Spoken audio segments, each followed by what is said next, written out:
primeira coisa que pediu para vocês baixarem, deixa eu abrir aqui o meu navegador, foi uma ferramenta chamada Chocolate, certo? Essa ferramenta aqui, ela vai funcionar como se ela fosse um instalador e através dele você consegue instalar todas as aplicações que você vai precisar. Então, existe aqui todo um comando que você coloca no seu console e aí através dele você consegue instalar as ferramentas que a gente vai usar. Eu vou mostrar aqui para vocês alguns comandos que a gente usa nessa ferramenta. Beleza? Vamos lá. A primeira coisa que a gente faz aqui foi a instalação do Python. E aí o comando é bem simples. Depois que você já instalou o Chocolate, é só você digitar choco install Python e ele já vai fazer tudo isso aí. Para quem usa Linux, para você instalar o Python, você vai precisar de dois comandos. Você vai precisar atualizar o seu repositório, certo? Você usa o comando sudo apt update para você atualizar o seu repositório no console, no terminal. E depois você vai dar um sudo apt install Python 3.8, certo? Então, para quem usa Linux, são esses dois comandos. Para quem está usando o Windows, que eu acredito que seja também uma grande parte da equipe aí que está assistindo, é só você instalar a ferramenta e escrever choco install Python, que ele já vai fazer a instalação do Python para todo mundo, beleza? Vamos lá. Depois de instalado o Python, a segunda ferramenta que a gente vai precisar para esse curso é o Git. O Git é uma ferramenta, digamos que ele parece com o Google Drive ou com o OneDrive, ele é tipo uma nuvem para desenvolvedores que nele você consegue salvar várias versões. Então, por exemplo, hoje eu vim aqui num arquivo de texto, deixa eu abrir aqui um arquivo de texto. Então, sei lá, um texto, certo? E eu vim aqui e hoje eu vim lá e escrevi: hoje é dia 26/3, certo? Salvei aqui, subi para minha nuvem. No Git, o que você pode fazer? Amanhã eu vou vir aqui e vou escrever: hoje é dia 27/3. E aí depois, hoje é dia 28/3. Com o Git, eu consigo resgatar essas versões anteriores. Então, sempre que eu subo uma coisa para a nuvem, eu não vou perder o que eu fiz antes. Se eu acho que eu preciso de uma coisa que tem antes, eu consigo, tipo, pegar uma versão anterior que tem essa possibilidade aí.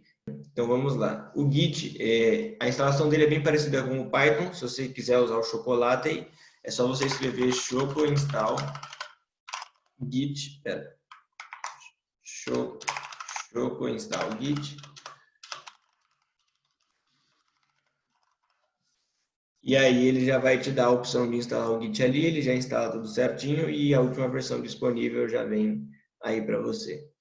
Para a gente mexer com o Git, a gente consegue usar o terminal, mas a gente prefere, né, usar o console que o próprio Git dá. Então, se você escrever Git aqui, você vai ver que ele vai, depois de instalado, mostrar para você o Git Bash. O Git, ele geralmente já vem instalado no Linux. Mas se você quiser, tipo, tentar instalar o Git, caso ele não esteja instalado, você vai fazer a mesma coisa que você fez para o Python, você atualiza o repositório, você dá um sudo apt update, e depois você dá um sudo apt install git. Você digita sudo apt install git. Se ele já tiver instalado, ele vai te dar uma mensagem dizendo que o Git já está instalado.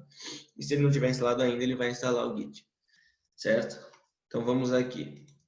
O Git, como ele é uma ferramenta que ele funciona no seu computador e também e conversa com a nuvem, tem algumas informações que você vai precisar deixar claro sempre que você estiver mexendo por uma questão de segurança.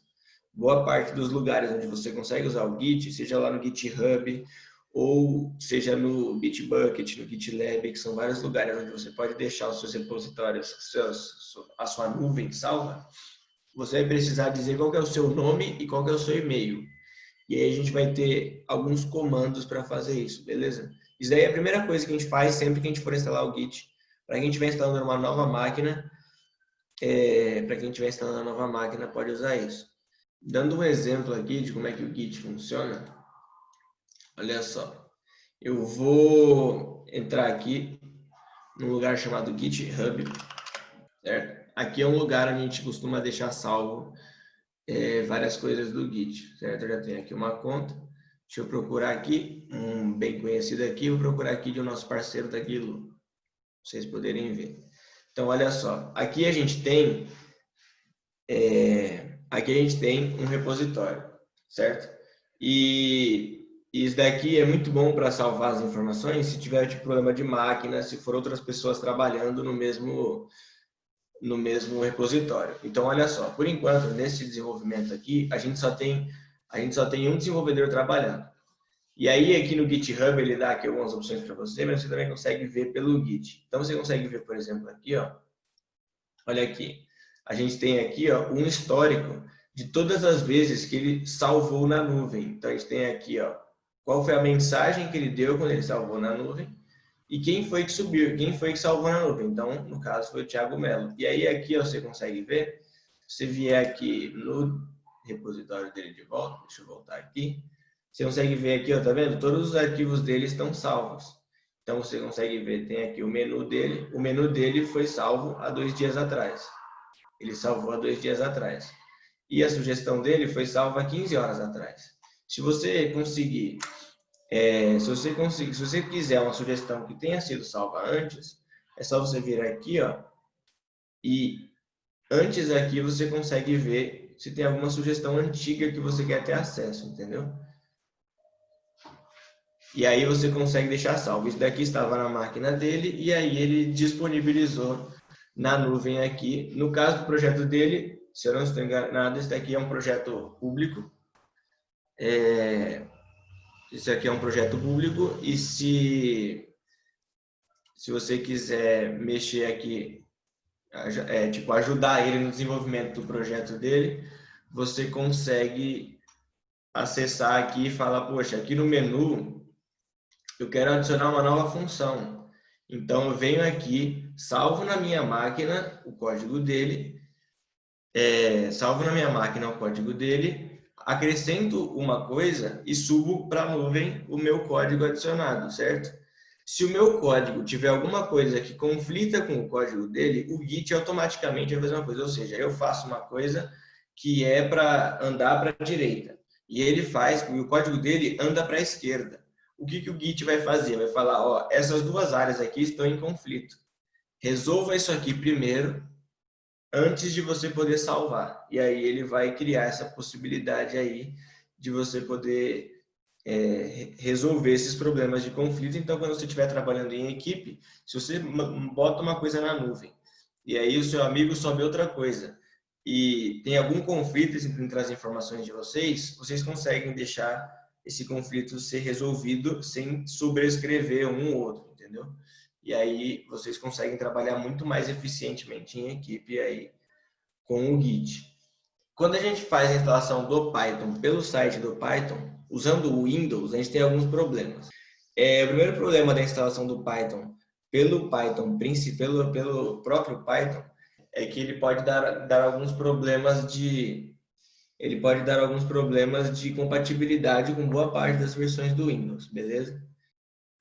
Aqui no Git a gente consegue fazer várias coisas, a gente já deu uma olhada como é que o Git funciona. Existem outros tipos de repositórios que a gente consegue usar o Git. Então a gente também tem aqui, por exemplo, o Bitbucket, que ele também é uma nuvem para o Git, onde você consegue deixar salvo suas coisas. A gente tem aqui já alguns repositórios que a gente usa do Git, certo?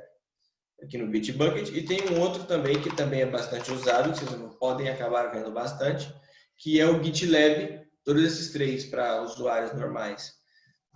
Ele dá uma compatibilidade boa, ele é de graça, certo? Então você consegue usar essas três ferramentas aí para usar o Git, qualquer uma delas é muito boa, beleza?